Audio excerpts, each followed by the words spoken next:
Assalamualaikum warahmatullahi wabarakatuh. Di sini kami akan mempresentasikan mengenai penganggaran pemerintah desa pada mata kuliah penganggaran sektor publik. Di sini kami terdiri atas 3 anggota. Yang pertama adalah Aprila Hermi Sukmawanti, Izatun Lutfia, dan Hikmah Hidayah. Di dalam makalah kami, penganggaran pemerintah desa, di sini kami akan menjabarkan mengenai perencanaan pembangunan desa dan penganggaran keuangan desa. Kita masuk pada materi yang pertama, yaitu mengenai perencanaan pembangunan desa. Perencanaan pembangunan desa adalah tahapan atau kegiatan yang diselenggarakan oleh pemerintah desa dengan melibatkan badan permusyawaratan desa dan unsur masyarakat secara partisipatif untuk pemanfaatan dan pengalokasian sumber daya desa dalam rangka mencapai tujuan pembangunan desa. Dalam melakukan proses perencanaan pembangunan desa ini ditetapkan dengan peraturan desa melalui penyusunan rencana pembangunan jangka menengah desa atau RPJMD untuk jangka waktu 6 tahun dan disusun rencana pembangunan tahunan desa atau yang disebut RKP desa yang merupakan penjabaran dari RPJM desa untuk jangka waktu 1 tahun. Kita masuk pada rencana pembangunan jangka menengah desa atau RPJM desa. RPJM desa adalah memuat visi dan misi kepala desa, kebijakan pembangunan desa, serta rencana kegiatan yang meliputi bidang penyelenggaraan pemerintah desa. RPJM desa ini ditetapkan paling lama 3 bulan sejak pelantikan kepala desa.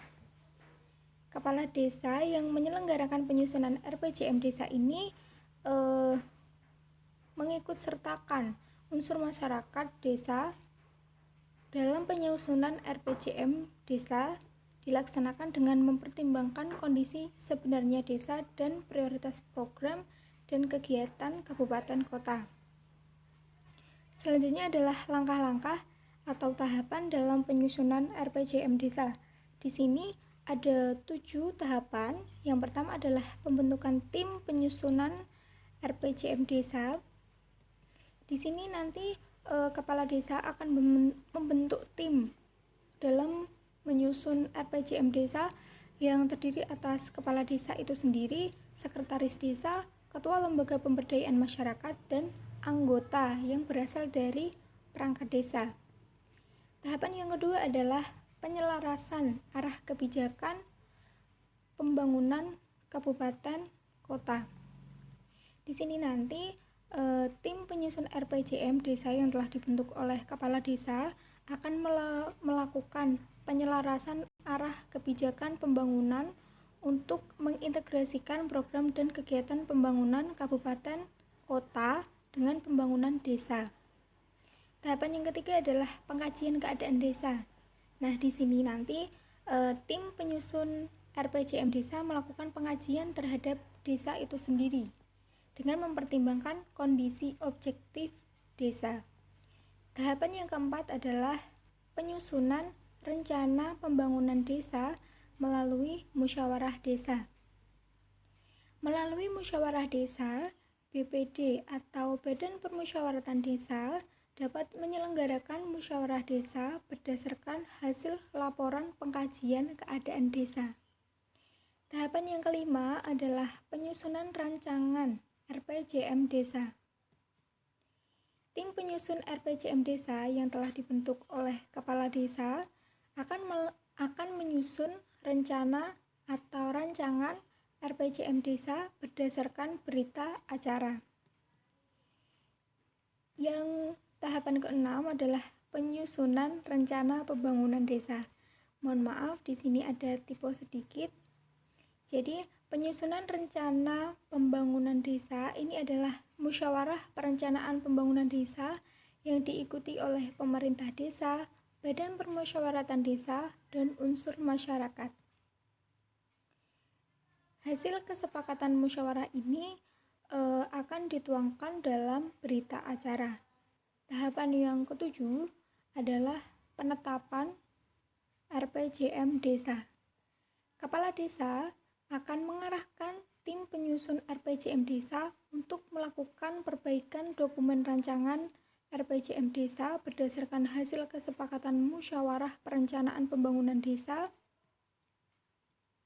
Kemudian, rancangan RPJM Desa akan menjadi lampiran rancangan peraturan desa tentang RPJM Desa.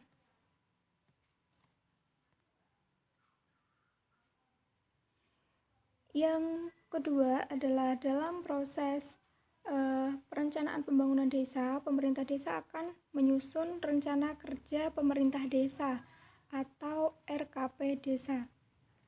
RKP Desa ini disusun sebagai penjabaran dari RPJM Desa. RKP Desa ini disusun oleh pemerintah desa pada bulan Juli tahun berjalan.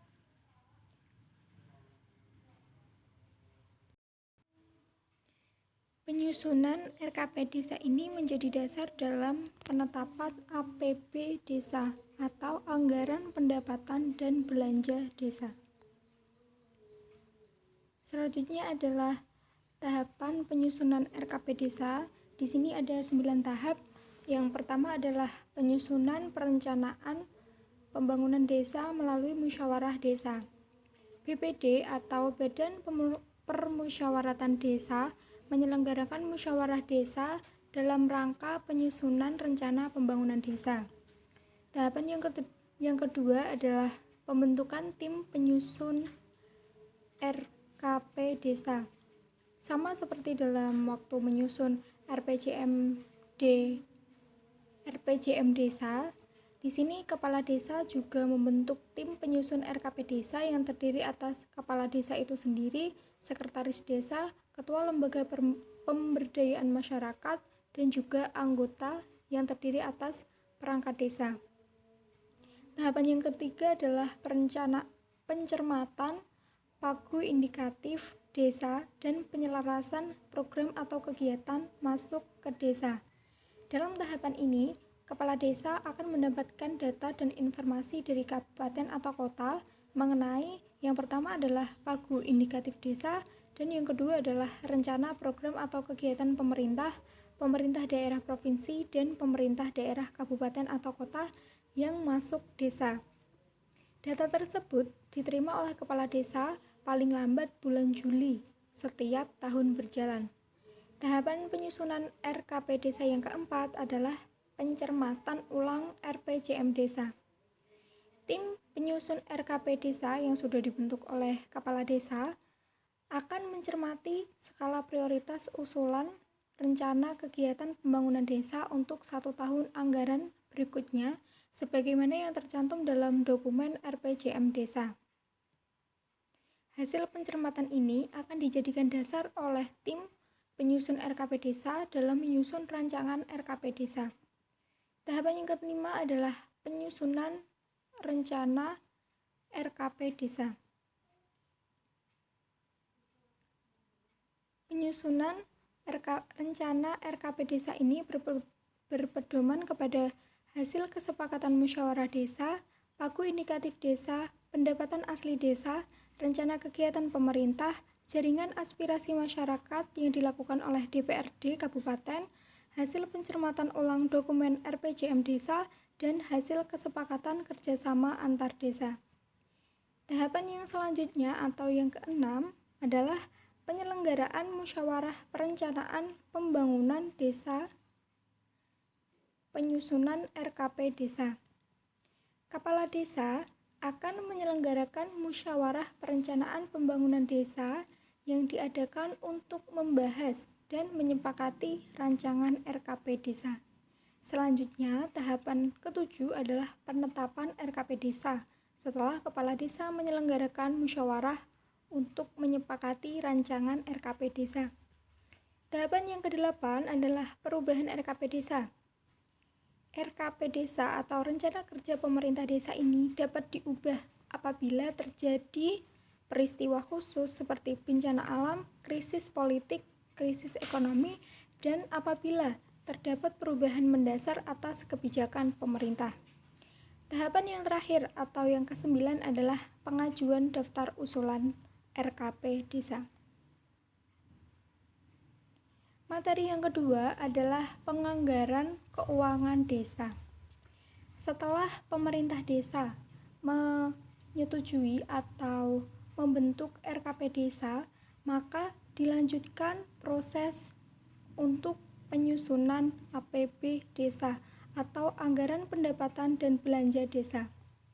APB desa adalah rencana anggaran keuangan tahunan pemerintah desa yang ditetapkan untuk menyelenggarakan program dan kegiatan yang menjadi kewenangan desa.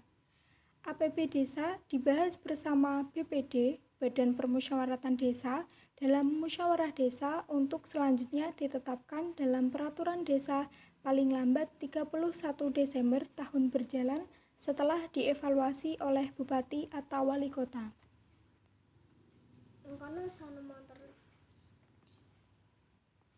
Selanjutnya adalah proses penyusunan APB desa.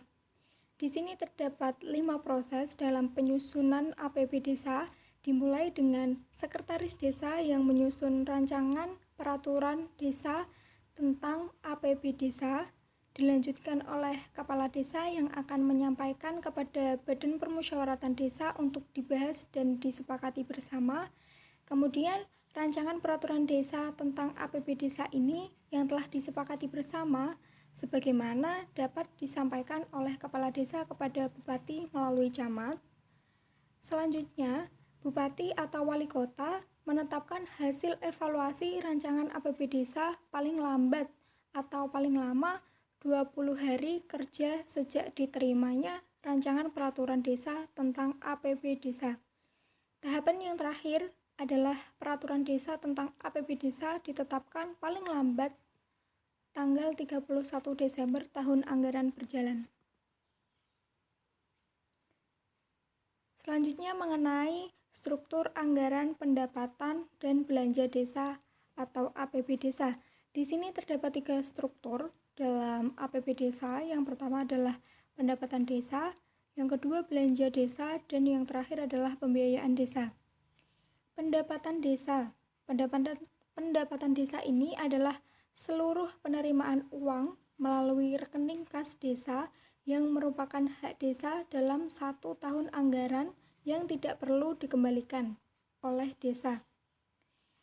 Dalam APB desa, pendapatan desa ini diklasifikasikan menjadi 3 macam. Yang pertama adalah pendapatan asli desa atau PA desa. PA desa ini terdiri atas hasil usaha, hasil aset, swadaya, partisipasi dan gotong royong, dan lain-lain pendapatan desa. Klasifikasi kedua adalah transfer. Pendapatan transfer ini terdiri atas dana desa, dana dari bagian hasil pajak daerah kabupaten dan retribusi daerah, alokasi dana desa atau ADD, bantuan keuangan dari APBD provinsi atau kabupaten atau kota, dan yang terakhir adalah klasifikasi pendapatan desa, pendapatan lain-lain desa yang sah. Ini diantaranya adalah hibah dan sumbangan. Struktur APB desa yang kedua adalah belanja desa. Belanja desa merupakan semua pengeluaran dari rekening desa yang merupakan kewajiban desa dalam 1 tahun anggaran yang tidak akan diperoleh pembayarannya kembali oleh desa. Di sini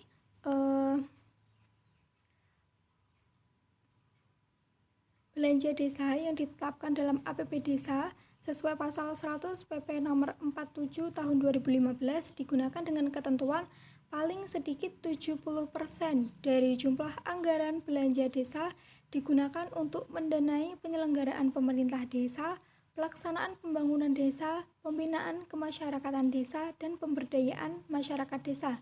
Dan paling banyak 30% digunakan untuk penghasilan tetap dan tunjangan kepala desa dan perangkat desa, operasional pemerintah desa, tunjangan dan operasional Badan Permusyawaratan Desa, dan insentif RT RW. Dalam belanja desa ini, kelompok belanjanya diklasifikasikan menjadi 5 bentuk. Yang pertama adalah bidang penyelenggaraan pemerintah desa, bidang pelaksanaan pembangunan desa, bidang pembinaan kemasyarakatan desa, bidang pemberdayaan masyarakat desa, dan bidang belanja tidak terduga.